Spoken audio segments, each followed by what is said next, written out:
안녕하셨습니까?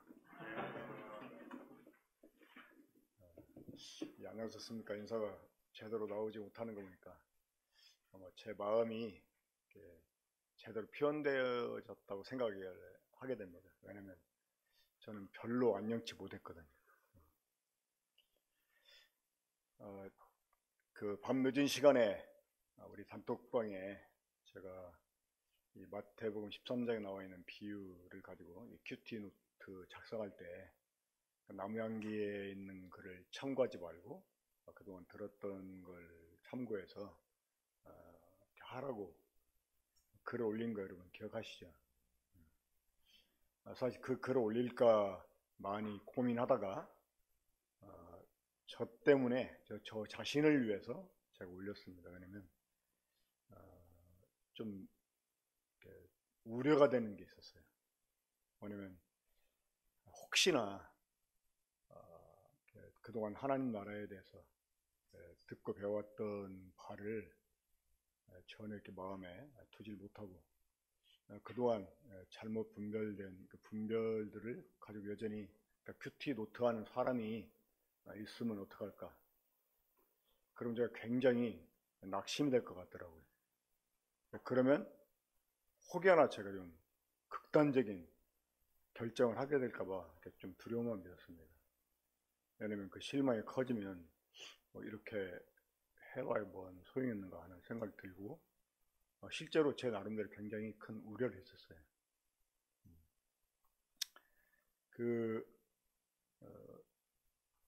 다른 데는 몰라도 금포번영교회에서는 이 하나님의 나라에 대해서 참 말씀을 이렇게 지겹도록 들었습니다. 심지어 옛날에 지금 이 모임에 있지 않지만 또 하나님의 나라였네 이렇게 말씀 듣고 나서 반응을 보이는 사람도 있었어요. 제가 이 하나님의 나라를 입버릇처럼 강조하는 이유가 있습니다. 왜냐하면 이것이 이 성경의 대주제가 되기 때문에 그렇습니다. 저희 언약주의 신학자들은 하나님의 나라를 해석할 때 이 하나님의 나라는 하나님의 통치다라고 해석을 합니다. 그게 기본적으로 틀리지 않습니다. 하지만 이 하나님이 통치하신, 하나님이 통치하는 나라, 이게 하나님 나라의 전부라면 하나님께서는 구태여 사람들을 위해서 구속이니 뭐니 이런 거 할 필요가 없습니다. 이미 하나님 만물을 창조할 때부터 만물의 통치자였어요. 그렇지 않습니까? 하나님은 처음부터 모든 걸 통치하셨어요. 에베소 1장에서 모든 것을 마음의 원대로 하시는 분이라고 하나님에 대해서 그렇게 표현해 줍니다. 그러니까 단순히 하나님이 통치하신다, 이게 하나님의 나라다 이렇게 말하는 사람들은 하나님의 나라를 진짜 모르는 사람입니다. 자, 우리는 창세기 1장 1절 태초에 하나님이 천지를 창조하시니라 라는 그때보다 이전의 사실까지도 알고 있는 사람들입니다. 그렇죠? 이 에베소 1장에 보면 하나님이 창세전에 그리스도 안에서 이 교회를 계획하신 것을 우리가 알고 있습니다. 그러니까 우리는 이미 창세 이전의 사건까지 알고 있는 사람들이에요. 그러면 그 하나님의 계획이라는 것이 무엇일까요? 바로 하나님의 나라를 위한 계획입니다. 우리 주님께서 마태복음 5장에서 유대인들에게 너희가 성경에서 영생을 얻는 줄 알고 성경을 연구하거니와 이 성경은 나에 대해서 증거한 거라고 말씀했습니다. 자, 사랑하는 여러분, 우리가 영생을 얻으려면 예수 그리스도를 통해야 됩니다. 하지만 그것이 또한 성경의 진짜 중심 내용이 아닙니다. 우리가 예수님을 통해서 영생 얻는 것 하나의 과정이에요. 무엇을 위한 과정이냐?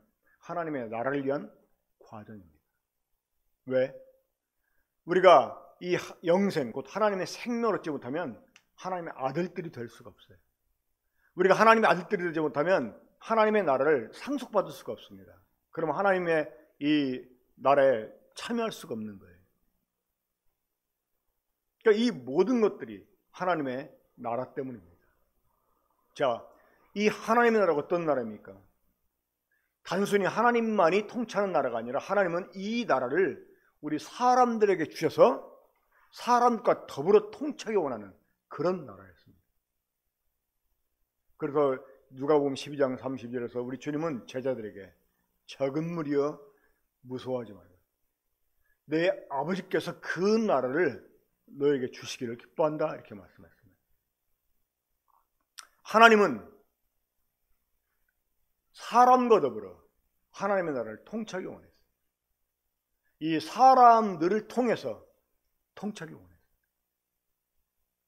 그런 하나님께서 이 하나님의 나라를 이루시려면 그러한 사람이 필요했어요.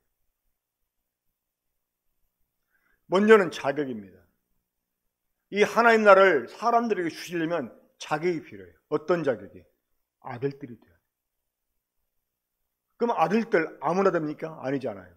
이 아들은 아버지에게서부터 생명을 부여받은 자가 아들이 되는 것입니다.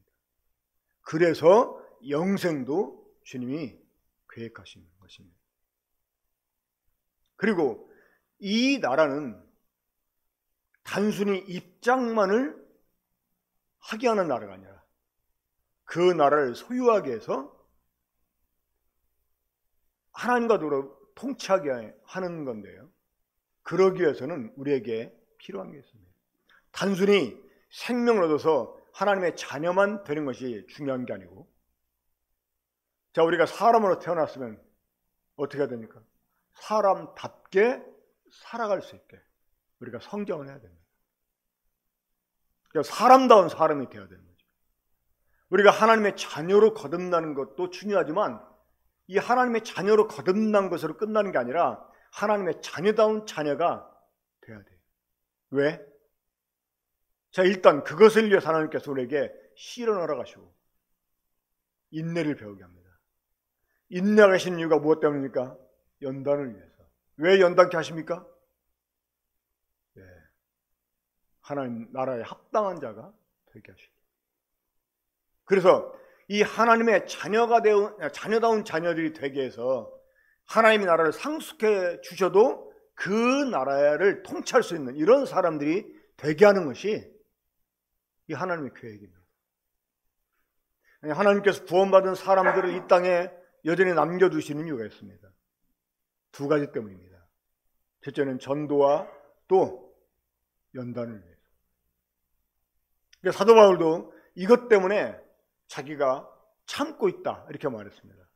그 이유는 성도들이 구원을 영원한 영광과 함께 받게 하려. 자, 우리 군포 번영교회 성도들은 적어도 하나님의 나라가 무엇인지 아는 사람들입니다.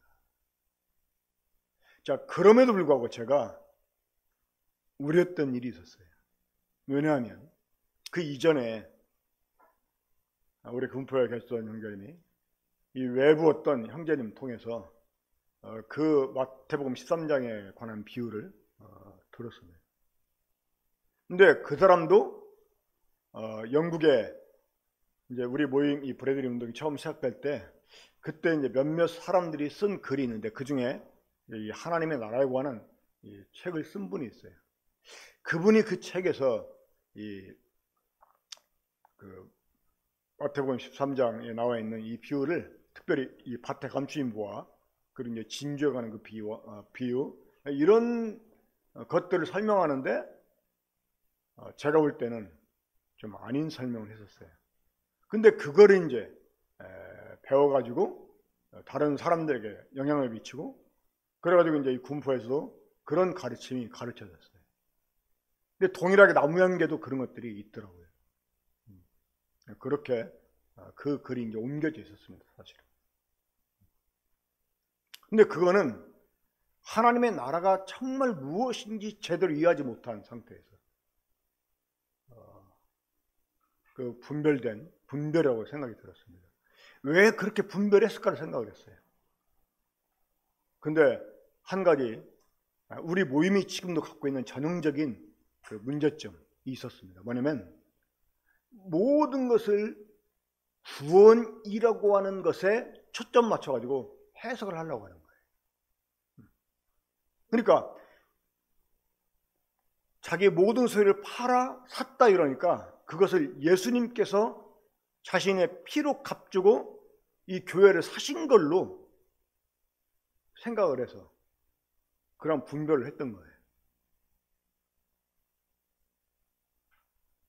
이 겨자 12호나 누룩 비유를 설명할 때도 이 새 그러면 무조건 마귀를 설정하는 이 비유를 우리가 해석할 때 그 비유에서 하나님 우리 주님이 말씀하고자 하는 포인트가 있어요. 그 포인트를 봐야 돼요. 이 새라고 하는 것은 좋은 뜻으로 사용될 수 있고 나쁜 뜻으로 사용될 수 있어요. 누룩도 마찬가지입니다. 누룩하니까 고린도전서 5장에 나와 있는 이 죄와 관련된 누룩 이거를 갖다 대가지고 이 설명하는 것은 이거는 너무나 사실은 유치한 것입니다. 유대인들이 이 사도들을 향해서 뭐라고 말했습니까? 이 사람들은 전염병이다 이렇게 말했어요. 전염병이 좋은 건가요? 아니잖아요. 그러면 전염병이 나쁜 거니까 사도들은 나쁘다 이렇게 말할 수 있나요? 지금 어떤 의도에서 전염병이라는 말을 사용했습니까? 그러니까 이 사도들이 그만큼 영향력 있게 사람들에게 그리스도에 관해서 전파하면서 영향을 끼쳐가니까 그렇게 말한 거 아니겠습니까? 그러니까 어떤 그 단어들이 사용될 때 어떤 의미로 사용이 되는지 이때 사용되는 그 의미가 다르고 저때 사용되는 의미가 다르잖아요. 그렇잖아요. 그거는 진리가 아니니까.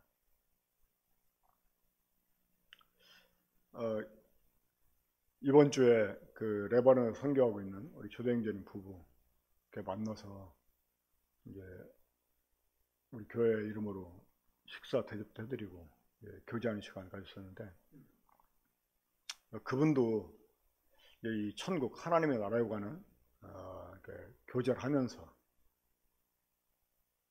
이제 우리 모임이 가지고 있는 이 문제점들을 얘기하고 한탄해 하더라고요.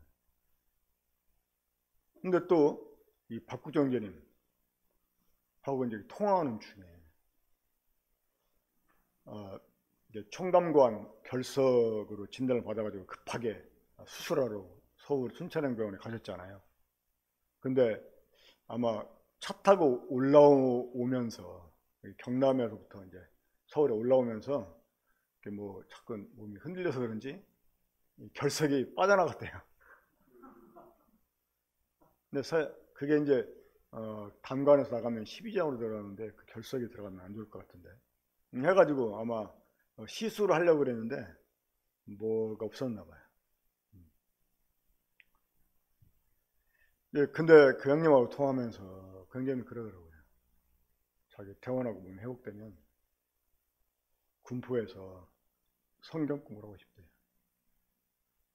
그걸 저는 이제 뭐 이렇게 함께 나누고 싶은 말씀이 있나 보다 이제 하고 그러냐고 그랬더니 그게 아니고 그 이전에 형제님이 그 전임사역 시작하기 전에 군포에서 6개월 동안 머물면서 성경 공부를 했었거든요. 근데 그런 공부를 다시 하고 싶대요. 그러면서 이제 몇몇 사람들 원하는 사람들 함께 해서 그때 6시에 만나가지고 함께 큐티하고 또 기도하고 그리고 이제 또 성경 공부하고 저희 자매가 점심 준비해 주면 그거 먹고 오후에는 또 전도로 가고 이런 일 했었거든요. 근데 형제님이 이제 다시 그 성경을 공부하고 싶다 이런 얘기하면서 하시는 말씀이 이 하나님의 나라 천국이 그냥 들어가 사는 좋은 데가 아니라 그 나라가 어떻게 우리의 소유가 되고 우리가 어떻게 그 나라를 위해 살아야 되고 하는 이런 부분 성도들한테 공부가 필요하다 이런 얘기를 하는 거예요. 어쩌면 주님께서 저에게 오늘 교제할 말씀에 대한 격려를 해 주시려고 두 분의 일꾼을 통해서 저한테 그런 얘기를 하게 했던 것 같아요. 자, 이 하나님의 나라는 하나님만이 통치하는 나라가 아닙니다. 하나님만이 통치하는 나라라면 하나님 나라 너무나 간단해요. 하나님이 창조해놓고 아무것도 할 필요가 없어요. 이미 하나님은 통치하고 계십니다. 그런데 하나님께서 우리 사람들을 위해서 그 하나님의 창조의 근본된 아들까지 희생을 가시면서 그 광경 차마 볼 수 없어 고개를 돌리고 왜 나를 버리냐고 절규하는 주님의 아들의 음성까지 거절하시고 햇볕으로 빛을 잃어 어둡게 하시면서까지 하나님이 참아내신 이유가 무엇 때문입니까? 하나님의 나라 때문입니다. 그 나라를 우리에게 주셔서 그 나라에 합당하게 하시고 하나님과 함께 통치해 가게 하려고 하나님이 그렇게 하시는 거예요. 이 천국은 우리가 찾아가는 것이 아니고 그 나라가 우리한테 온다고 그랬어요. 그렇죠? 그리고 이미 왔습니다. 어떻게? 예수 그리스도로.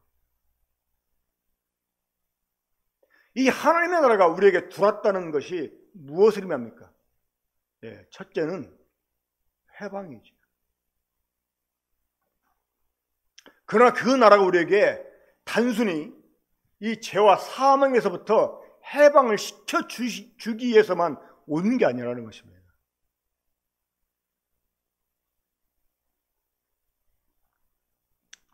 제가 가입되어 있는 인터넷 카페에 어떤 분이 이제 우리 한국 언론에는 잘 보도가 안 되는 이 미국 이 정치에 관한 얘기를 좀 해주더라고요. 근데 지금 우리나라 언론에는 이 트럼프를 약간 부정적으로 보도가 돼서 우리 한국 사람들이 트럼프를 아주 싫어한다는 거예요. 저도 사실 별로 안 좋아합니다. 근데 미국 내에서는 그렇지 않다는 거예요. 사실 저도 미국 작년, 재작년 갔다 왔지만 이 한국 교민들 다 좋아하더라고요. 우리 누나도 살고 있는 우리 누나도 이렇게 좋아하고. 근데 이제 그런 것들이 잘 한국에는 제대로 보도 안 되고 의도적으로 자꾸 이 트럼프를 비하를 시킨다 이런 얘기를 하더라고요. 근데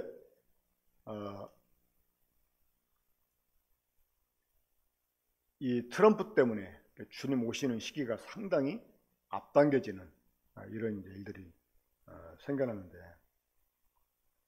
갑자기 주님이 이 말씀을 좀 차단하는 것 같은 생각이 듭니다. 정치적인 얘기를 하려고 한 건 아닌데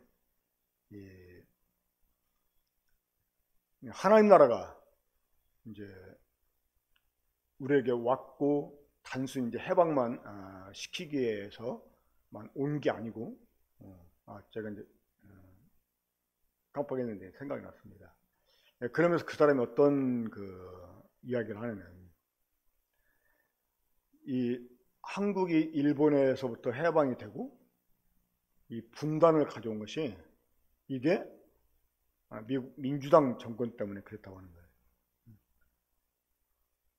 그래서 이제 사실은 이 전쟁 국가인 일본이 분단이 돼야 되는데 한국이 분단이 됐잖아요. 이것이 이제 그 당시 미국이 아마 민주당이 정권을 잡고 있었던 것 같아요. 이 사람들이 좀 미온적으로 대처를 해서 뭐 그랬다고 하면 상당히 분개하는 이런 글을 보았습니다. 자, 한국 일제 해방이 됐지만 아직도 전쟁 나면 이 작전하는 그 작전 권한이 한국에 없습니다. 아직도 우리 어떤 면에서 보면 이 군사적으로는 속국입니다. 무기도 마음대로 못 만들어요. 능력이 있지만 못 만들어요. 자, 하나님의 나라는 우리 단순히 해방만 시켜준 나라가 아닙니다. 그 나라를 우리에게 상속받게 해주셔서 그 나라의 주인들이 되게 하고 그 나라를 통치하는 통치자가 되게 하려고 그 나라가 온 거예요. 이 하나님 나라의 기원을 우리가 생각하면 우리는 그 기원을 하나님이 사람을 만드실 때, 처음 창조하실 때로 이렇게 거슬러 가야 됩니다. 자, 하나님이 사람을 창조한 목적이 무엇이었죠? 하나님이 주신 모든 것을 다스리게 하려. 그러니까 하나님이 창조한 모든 것을 사람들에게 다스리게 하려고 사람을 지으신 것입니다. 근데 그러려면 이 통치권을 하나님께 받아야 돼요. 근데 하나님이 아무에게나 이 통치권을 주시는 것이 아니라 아들들에게만 준다고 하는 것입니다. 그래서 우리로 하여금 하나님의 아들들이 되게 하려고 에덴 동산에 이 하나님의 생명을 받을 수 있도록 생명나무를 만들어 놓으신 거예요. 근데 사람들은 이 생명나무를 선택하지 않았습니다. 오히려 죽은 나무를 선택을 했어요. 자, 그래서 이제 세상은 죄와 사망에 속하게 되고 이 사망의 왕권을 갖고 있는 마귀의 수중에 떨어지게 됐습니다. 자, 그러한 세상 가운데 하나님이 하나님의 아들을 보내시겠다고, 여자의 후손으로 보내시겠다고 마귀에게 선전포고를 하십니다. 그래서 하나님의 아들이 아버지께로부터 기름 부음 받고 왕권을 가지고 이 땅에 오셨습니다. 그렇죠? 자, 그 나라가 이미 왔어요. 우리가 하나님 나라 생각할 때 항상 두 가지 측면에서 생각을 해야 됩니다. 첫째는 보이지 않게만 하나님의 나라, 또 볼 수 있게 임하는 하나님의 나라. 이 메시아 왕권을 말할 때도 항상 이 두 가지 측면으로 우리 생각을 해야 됩니다. 보이지 않던 왕권을 갖고 초림하신 메시아, 또 이제 그 보이는 왕권을 가지고 오시는 재림하시는 메시아, 이 두 가지를, 이 유태인들은 이것을 구분 못해가지고 주님을 믿지 못했던 것입니다. 하지만 우리는 이미 이거 알고 있습니다. 그렇죠? 하나님 나라가 이미 왔습니다. 예수 그리스도로 왔습니다. 누가복음 10장 20절 21절에서 바리새인들에게 주님이 하나님 나라는 너희 안에 있다라고 말씀할 때 그 너희 안이 바리새인 가운데를 말한다고 그랬잖아요. 그렇죠? 그 가운데 누가 있었어요? 주님이 계셨어요. 그러니까 주님은 자기를 가리켜 내가 하나님의 나라다 이렇게 말씀합니다. 프랑스 황제였던 루이 14세가 짐이 곧 국가다 이렇게 말했던 것처럼, 내가 바로 프랑스다 이렇게 말했던 것처럼 우리 주님은 내가 하나님의 나라다 이렇게 말했어요. 그래서 이 나라가 와서 어떤 일을 했어요? 천국 말씀을 뿌린 것입니다. 이 하나님 나라가 이 땅에 와서 처음 한 일이 어떤 일이냐? 이 천국 복음을 전파한 거예요. 그러니까 우리 주님이 이스라엘 많은 마을들을 다니시면서 이 하나님 나라의 복음을 전파하셨습니다. 그런데 이 전파된 말씀, 그 씨앗들이 여러 군데 막 떨어졌죠. 우리 역시 복음을 아무에게나 막 전해야 됩니다. 저 사람이 믿을까 안 믿을까 이렇게 따져가면서 전하는 게 아니고 길가가 됐던 돌밭이 됐던 가시밭이 됐던 좋은 밭이 됐던 어디로 떨어질지 모르니까 일단 딱 보면 어떤 사람이 좋은 밭일지 모르잖아요. 그렇죠? 그래서 어디가 됐든 일단 뿌려보는 거예요. 어떤 경우는 막 한 사람에게 복음을 전하는데 그 사람은 별로 반응이 없는데 옆에서 듣고 있다가 그 사람이 구원을 받는 경우도 있어요. 아무튼 이 하나님 나라가 와가지고 시작한 일이 어떤 일이냐? 이 천국 복음을 전파하고 이 씨앗을 뿌린 거예요. 그리고 이 좋은 밭에 떨어져서 그러니까 좋은 밭은 말씀을 받고 결실하는 사람입니다. 자, 그런 사람들을 모아서 이제 교회를 이루게 되고, 이 하나님의 나라가 이 교회를 통해서 또한 세상에서 움직이게 하셨습니다. 근데 박해를 해도 이것을 저지할 수 없었던 마귀는 전략을 얻습니다. 어떻게? 이 가라지를 뿌리 모여서 방해를 하죠. 이 하나님의 나라는 정말 보이지 않게 시작을 했습니다. 그 누구도 알아주지 않아요. 어제 본문이, 큐티 본문이 무엇이었습니까? 주님이 나사렛에 돌아가셔서 회당에서 가르치십니다. 이미 그 주님의 가르침을 받았던 이 나사렛 사람들, 이 주님이 예루살렘이나 다른 곳에서 행하신 표적들 들었을 것입니다. 하지만 그들은 선입관에서 익숙해진 그 자기들의 기준 가운데서 벗어나지 못했습니다. 목수의 아들이지, 이렇게 생각해요. 마리아의 아들이지, 여기 봐라 그 형제들이 있지 않나? 자, 그렇게 보잘것없이 천국은 이 땅에 와서 시작을 해요. 지금도 얼마나 많은 사람들이 우리 주님을 비웃습니까? 여전히 무시를 받고 있잖아요. 하지만 이 하나님 나라가 보이지 않게, 이 다른 곳에서는 이러한 비유를 하셨어요. 정모 맞춰서 사람이 씨를 심었는데 이게 싹이 나고 자라서 열매를 맺게 돼요. 그러니까 이 천국은 정말 보이지 않게 임해서 그 씨를 뿌리게 되고, 이 씨가 정말 보잘것없이 작은 씨지만 이게 확산이 돼간다. 주님이 베드로에게 내가 이 반석위에 교회를 세우리니 은백원수가 이기지 못할 것이라고 말씀했습니다. 이 베드로의 신앙 고백, 그 고백이 되시는 그 주님이에요. 주님이 이 자신의 교회를 세울 것을 말씀했어요. 이것을 음부의 권세가 결코 이기지 못한다고 했습니다.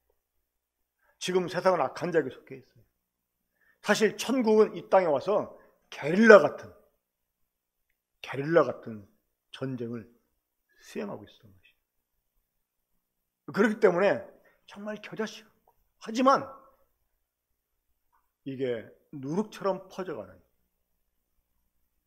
그런 특성을 누구도 받지 못한다고 하는, 이것을 주님이 그 비유를 통해서 말씀해 주신 것입니다.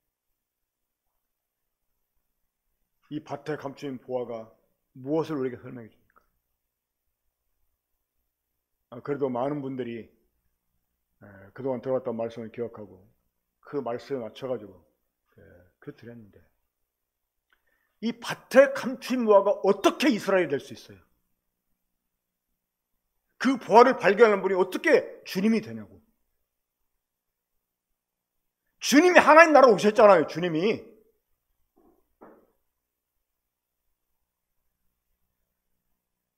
아니, 주님이 하나님 나라 천국으로 오셨는데 어떻게 이스라엘이 보화가 되냐고.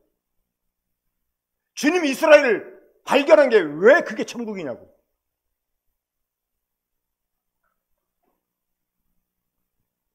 원래 이스라엘은, 예수님 당시 이스라엘은 저주를 받은 세대입니다. 이사야 선지자를 통해서 하나님이 저주했잖아요. 그래 그들은 듣기는 들어도 깨닫지 못하고 보긴 보아도 알지 못하게 하는 저주를 받은 사람들이에요. 하나님이 이스라엘을 선택한 이유가 무엇 때문입니까? 그들을 통로로, 수단으로 삼기 위해서 그들을 선택한 거예요. 사실 교회의 핵심은 이방인입니다. 에베소에서 사도 바울은 그걸 분명히 밝혔어요. 이 하나님의 은혜가 이방인들에게 얼마나 풍성한지를 알게 하려고. 여러분, 이 교회는 유대인들의 교회가 아닙니다. 그리스도 안에서 유대인과 이방인의 벽이 허물어지고 한 새 사람이 지어진 게 교회예요. 이 교회는 이방인의 수가 더 많습니다. 이스라엘은 천국에서 쫓겨난 사람들이에요. 이방 사람들이 아브라함과 함께 보좌 앉아서 이스라엘을 심판할 것이라고 주님 말씀했습니다. 어떻게 이스라엘이 보화가 될 수 있냐는 거예요. 주님이 천국으로 오셨는데 그분이 발견한 보화가 뭐예요? 그분이 발견되는 것이지 그분이 발견한 게 아니라는 거예요. 정말 보잘것없는 시처럼 오셔가지고 정말 왕인지조차 모르는 모습으로 와가지고 실제로 우리가 주님이 이 땅에 계시던 시대에 유대인으로 태어났다.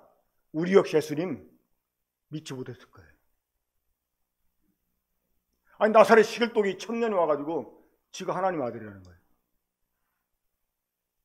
인물도 없는 게 삐쩍 말라가지고 누가 믿겠습니까? 어떻게 그 사람이 하나님 아들인 것을 믿을 수 있냐는 거예요. 아무나 못 믿는 거예요. 어쩌면 나 같으면 앞장서가지고 사입이라고 공격했을지 모르겠습니다. 근데 그분이 하나님의 나라로 발견되는 거예요. 그 가치를 알게 되면 모든 걸 드려도 아깝지 않다는 생각을 하게 돼요. 그 보화를 발견한 사람이 보화를 산 게 아닙니다. 보화는 돈으로 살 수가 없었어요. 그 보화가 감추어진 밭을 산 거예요. 보화를 얻기. 그러니까 주님이 값을 치르고 우리를 사셨다고 하니까 그 보화를 발견한 사람이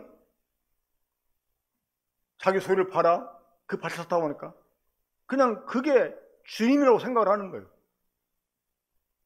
얼마나 단순합니까? 이 단순함은 정말 무지입니다, 사실은. 자, 하나님 나라가 뭔지를 모르니까 무조건 다 구원, 복음, 이 기본적인 것에 기준을 둬가지고 해석하려고 하니까 문제가 되는 거예요. 제가 흥분한 거에 대해서 이해를 해주시기 바랍니다. 이 답답해서 그래요. 그렇게 말했는데, 그렇게 여러 번 강조했는데, 하나님의 나라는 우리에게 와서 우리들에게 그 가치를 알게 하고 그 나라를 위해서 우리의 삶을 투자하게 하십니다. 그 나라를 우리가 유업으로 얻을 수 있고 유업을 잃어버릴 수도 있어요. 구원은 받지만 불 가운데서 받은 것처럼 받을 수는 있어요. 근데 그 구원이 전부인 것처럼 말한단 말이에요. 이 세월 사건이 터지고 유병헌이라는 사람이 뉴스에 화제가 되었을 때 우리 모임에서 뜻이 있는 일꾼들 가운데 그런 논의가 있었어요. 우리들이 전하는 복음 다시 한번 생각해보세요. 이 구원파가 전하는 복음과 우리가 전하는 복음과 뭐가 다른지 큰 차이가 없지 않냐 이러면서 참 우리가 이 복음 전하는 거 좀 받게 된다고 이렇게 말하는 사람이 있어요. 제가 다시 한번 말씀드립니다. 이 구원은 인간이 범죄했기 때문에 필요하게 된 일입니다. 그렇죠? 그럼 사람이 구원이 필요 없는 죄를 지체하는 이런 상태에 있다면 예수님 필요 없습니까? 생명을 얻으려면 우리가 예수님을 통해야만 되는 거예요. 죄로부터 벗어나는 것, 죄 용서받고 형벌로부터 벗어나는 것, 이것은 인간이 범죄치 않았다면 필요 없는 일이었습니다. 하지만 이 생명 얻는 것은 필요한 일이었다고 하는 거예요. 하나님이 인간을 창조한 목적, 이 만물을 통치하는 이 통치자가 되려면 하나님의 아들들이 되어야 되는데, 그러려면 이 하나님의 생명을 얻어야 된단 말입니다. 그래서 이 생명나무를 만들어 놓으셨다는 거예요. 생명나무를. 이 정말 중요한 건 생명나무잖아요. 근데 이 생명나무에 대해서 말하는 사람들이 거의 없어요. 생명나무, 그게 예수님이에요, 사실은. 근데 그거를 선택하지 않고 죄의 나무를 선택한 사람들, 이제 이 사람들이 생명나무를 따먹고 영생할까 봐, 왜?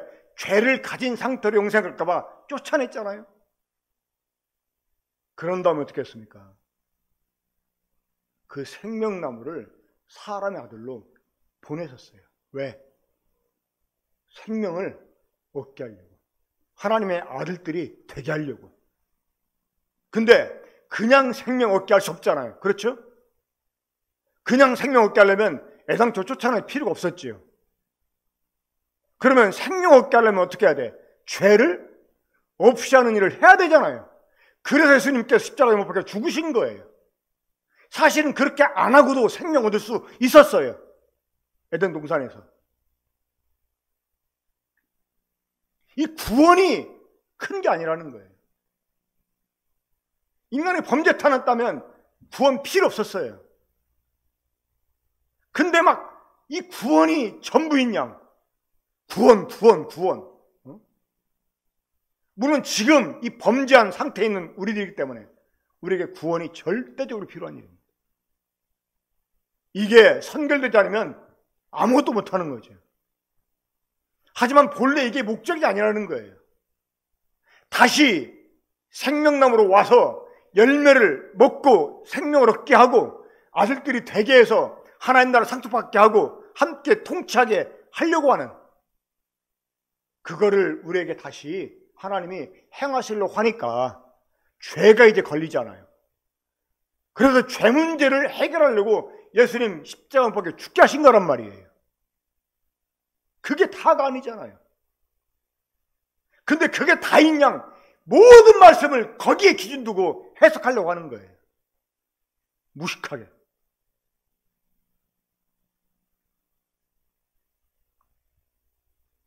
왜 버리지 못하냐고, 옛날 잘못된 것들을. 그렇게 강조하는데 뭐하러 떠들어요, 제가 이 앞에서. 제가 이 구포에 있는 이유가 무엇 때문입니까? 제가 너무나 실망해서 낙심해가지고 극단적인 결정할까봐 저 두려웠어요.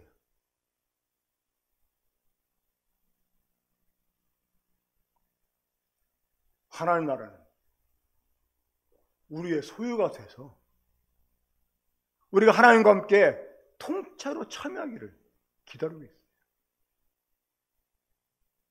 그래서 우리가 인내하는 것입니다. 그래서 우리가 참고 견디면서 연단을 받는 것입니다. 그 날을 위해서 우리가 헌신하는 거예요. 그래서 죽어서 가는 좋은데 이게 아니라고 했잖아요. 지금 죽어서 가는 좋은 데는 셋째는 낙원이고 천국 하나님 나라는 그게 아니라고 했잖아요. 그 나라가 우리의 소유로 주어지게 하려고 주님이 오신 거예요. 그분이 하나님 나라로 오셔서 우리들의 소유가 되기를 원하는 거예요.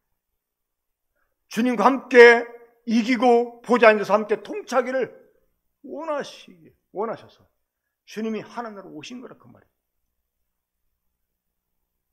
그 가치를 누가 발견하고 아는가 하는 것입니다.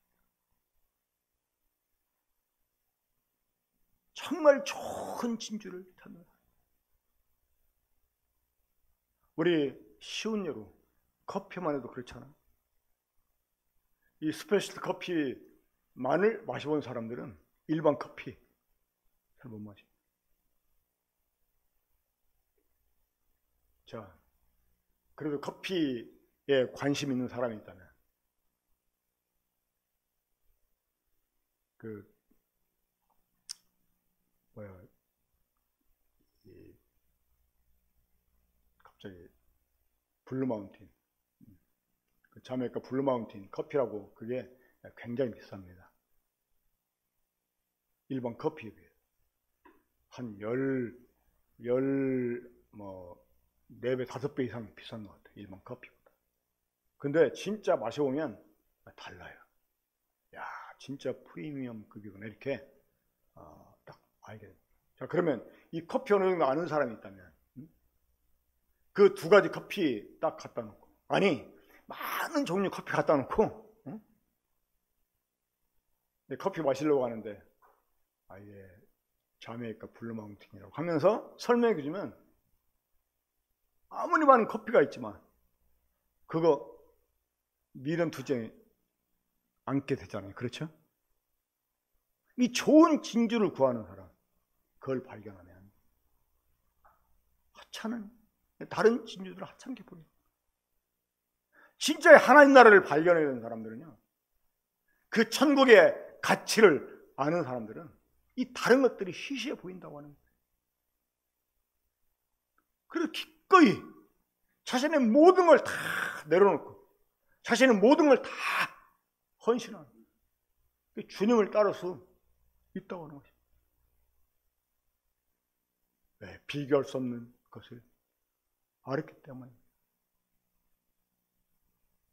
실제로 여러분들이 주말농장 가서 이제 일정한 그 밭 크기를 임대받아가지고 주말에 가서 농사를 짓는데, 여러분들이 그 임대한 땅에서 보화가 만약에 발견됐다고 하면 어떻게 하시겠습니까?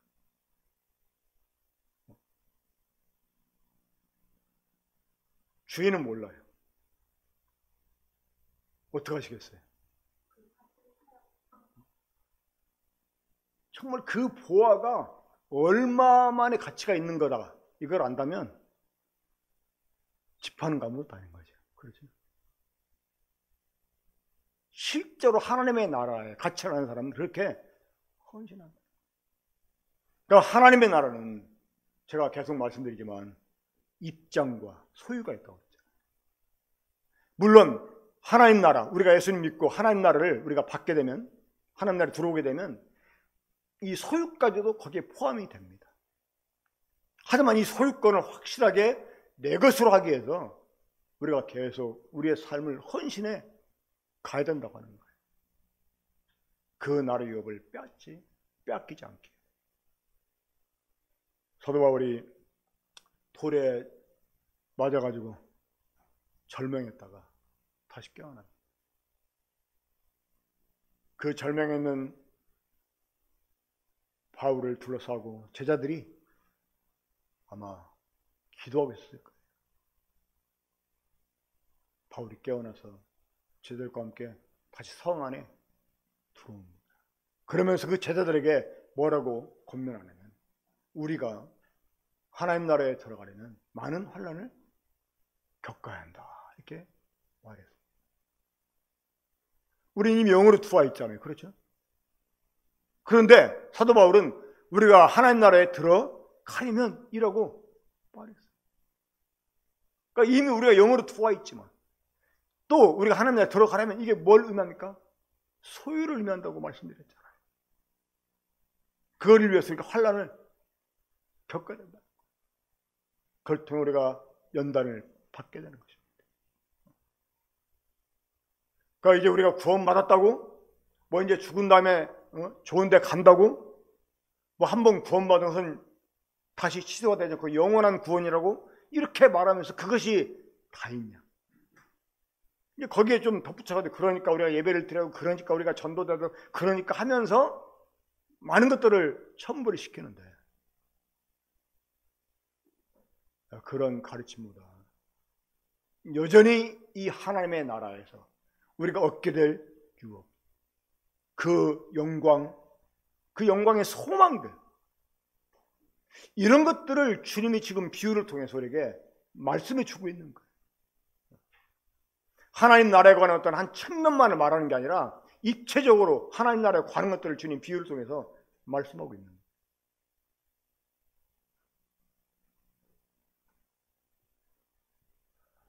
제가 좀 말씀하다가 흥분한 막 이런 모습을 보여서 상당히 분위기가 싸한 느낌이 드는데, 정말 이것을 아는 사람들은 여전히 이런 얘기를 많이 합니다. 그러니까 우리가 믿고 지금 구원을 받았다고 해서, 우리가 지금 영으로 하나님 나라에 들어왔다고 해서 그냥 안주하는 게 아니라, 우리가 그 나라를 위해서 얼마나 많이 공헌하느냐에 따라서 우리의 영광이 결정되는 겁니다. 그래서 사도 바울은 이기기를 위해서 다름질하라고, 상을 얻기 위해서 다름질하라고 그렇게 권면했습니다. 다 달릴지라도 상 얻는 사람은 한 사람이야. 이러면서 그 상을 얻기 위해서, 그 월계관, 그간 얻으려고 사람들이 막 죽지살기로 달리잖아요. 근데 우리는 썩을 면류관이 아니라 석지 아니라 면류관 얻기 위해서 다름질하라는 것입니다. 뭐 이미 구원받았는데 그런 고민이 뭐가 필요해요? 그런 차원이 아니라고 하는 것이죠. 우리 마지막으로 디모데후서 4장 18절 보고 마치겠습니다. 디모데후서 4장 18절. 이 말씀을 우리가 마음에 두고 오늘 이 말씀이 진짜 우리의 가슴에 새길 본문이 되겠습니다. 디모데후서 4장 18절 함께 읽겠습니다. 시작. 주께서 나를 모든 악한 일에서 건져내시고 또 그의 천국에 들어가도록 구원하시리니 그에게 영광이 세세 무궁토록 있을지어다. 아멘. 이 디모데후서는 사도 바울이 순교를 눈앞에 두고 쓴 마지막 편지입니다. 이 디모데후서를 쓰고 얼마 안 돼 사도 바울은 목뱀을 당하고 죽게 됩니다. 그가 자기 죽음을 눈앞에 두고 쓴 편지 마지막 부분에서 고백한 글, 이게 우리가 지금 방금 읽었던 그 4장 18절 말씀입니다. 주께서 나를 모든 악한 일에서 건져내시고 또 그의 천국에 들어가도록 구원하시리니 그에게 영광이 세세 무궁토록 있을지. 자, 이 말씀을 흔히 우리가 그냥 입버릇처럼 구원받았다, 구원받았다, 천국 간다, 천국 간다 하는 이런 차원에서 생각한다면 이거는 너무나 우스꽝스러운 그런 고백입니다. 아니, 대사도가, 그렇죠? 우리가 생각할 때 사도 바울이 얼마나 대단한 사도입니까? 그런데 그런 대사도가 죽음 눈앞에 두고 한다는 말이 고작 주님이 자기를 구원해 주셔서 천국에 들어가게 해주신다고? 이거 너무나 유치하지 않아요? 그렇죠? 안 믿고 있다가 막 죽기 직전에 믿어가지고 아이고 나 이제 천국 간다, 애들아 천국에서 보자, 이런 수준의 고백이 아니잖아요. 그렇죠? 한번 4장 7절 8절 보겠습니다. 나는 선한 싸움을 싸우고 나의 달려갈 길을 마치고 믿음을 지켰으니 이제 후로는 나를 위하여 의의 면류관이 예비되었으므로 주 곧 의로우신 재판장이 그날에 내게 주실 것이며 내게만 아니라 주의 나타나심을 사모하는 모든 자에게도 옵니다. 사도 바울은 우리가 흔히 말하는 것처럼 천국에 들어가는 것은 물론이고요, 이 상까지 받을 것을 확신했어요. 그렇죠?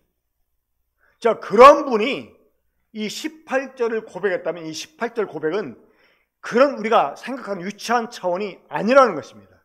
그렇죠? 그럼 여기서 말하는 그 천국에 들어가도록 나를 구원하시리니 이건 뭘 의미할까요? 바로 주님의 왕국에 참여하는 것을 의미하는 것입니다. 우리 주님이 라오디가 교회를 향해서 하신 말씀 가운데 이런 말씀이었어요. 이기는 자는 내가 이기고 아버지와 함께 보좌에 앉은 것처럼 나와 함께 보좌에 앉게 하리라. 누구에게? 이기는 자. 그러니까 이 사도 바울은 이기는 자의 삶을 살았던 거예요. 그 이유가 무엇 때문입니까? 주님과 함께 보좌에 앉게. 이 주님의 왕국에 참여한다고 하는 것은 단순히 백성으로 참여하는 게 아닙니다. 통치자로 참여하는 것입니다. 전에도 계속 말씀드렸잖아요. 이 교회는 하나님 나라에서 통치자가 되는 것입니다. 우리가 백성이 아니고 우리는 통치자예요. 하나님 우리를 통해서 통치하십니다. 이 천군 천사를 위시해서 이 천년왕국 동안 구원받은 사람들을 비롯해서 모든 만물을 교회가 통치합니다. 우리는 황자들이에요. 우리는 황제의 아들들이에요. 나라를 상속받을 사람들이에요. 이 아버지와 함께 그 제국을 통치하는 사람들이에요. 하지만 황자로서 다 왕으로 임명된 것이 아닙니다. 이 개차반처럼 살면 황자라고 해요. 왕이 못 받아요. 황자니까 황궁에서는 살 수 있지 모르죠. 그렇죠? 왕의 아들이라는 그런 명분으로 할 수 있을지 모르겠습니다. 하지만 왕은 될 수 없어요. 이 중국 고대 드라마 보면 그런 내용들이 많이 나오잖아요.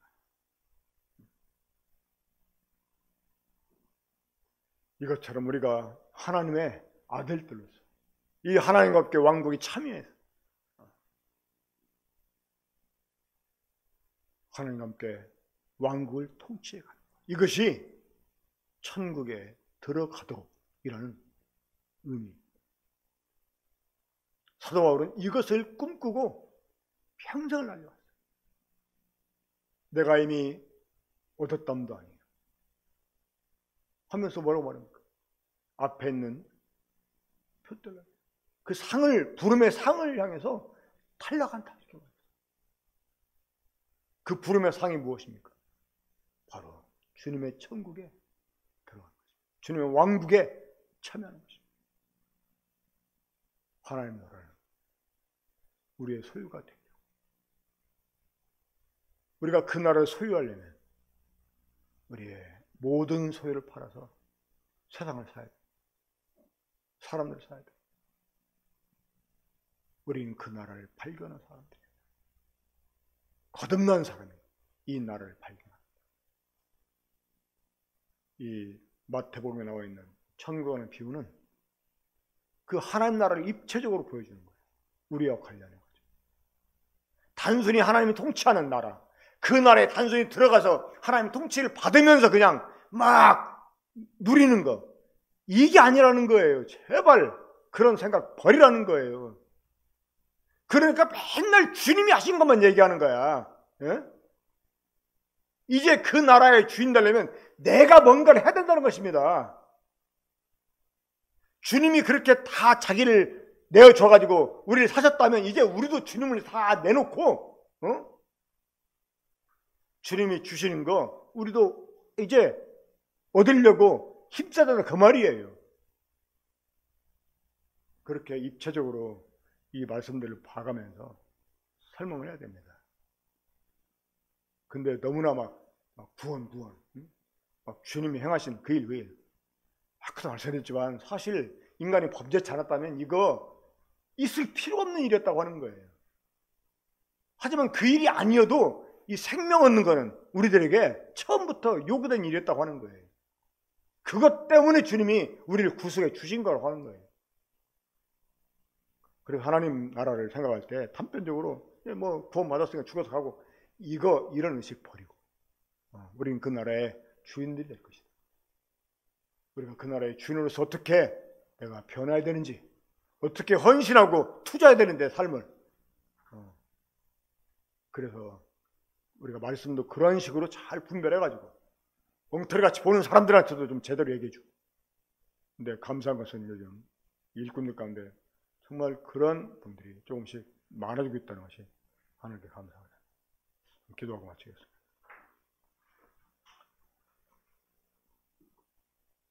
자비하신 아버지 하나님, 창세 전부터 우리를 위해서 가지신 이 그리스도 안에서의 계획을 결코 포기치 아니하시고 그것을 우리에게 이루어지게 하시려고 독생자 예수 그리스도를 저희들의 죄를 위한 한목제물로 이 땅에 보내주신 것을 생각할 때 감사합니다. 이제 우리의 눈을 열어 하나님 나라를 볼 수 있게 해주시고 이제 그 나라에 들어와서 그 나라의 상속자가 되게 하신 주님, 우리가 단순히 주님 믿을 뿐만 아니라 이 주와 함께 고난도 받는 자가 되게 해주셔서 하나님 나라의 상속자다운 상속자가 되게 하시는 주님, 이러한 하나님 나라에 관한 말씀을 잘 분별할 줄 아는 이러한 눈을 저희들에게 주시고 그 나라의 가치를 제대로 알아보는 밝은 눈을 주시고 그래서 우리가 그 나라를 위해서 기꺼이 참 썩어질 것들을 헌신하면서 우리가 살아가게 되기 원합니다. 우리 사랑 군법원교회 모든 성도들의 눈을 열어주셔서 주님 나라의 가치를 정말 더 깊이 알게 해주시고 그래서 그 나라를 위해서 자신들의 삶을 계속 투자해가는, 그래서 훗날 주님과 함께 보좌에 앉게 되는 영광에 이를 수 있게 주시기 원합니다. 주신 말씀이 우리들의 참 삶의 좌표가 될 수 있도록, 그 말씀이 우리 삶을 이끌어갈 수 있도록 우리 중심에 잘 박혀 우리를 주장해 주시옵기를 바라옵고 이 모두를 주 예수 그리스도 이름으로 기도합니다.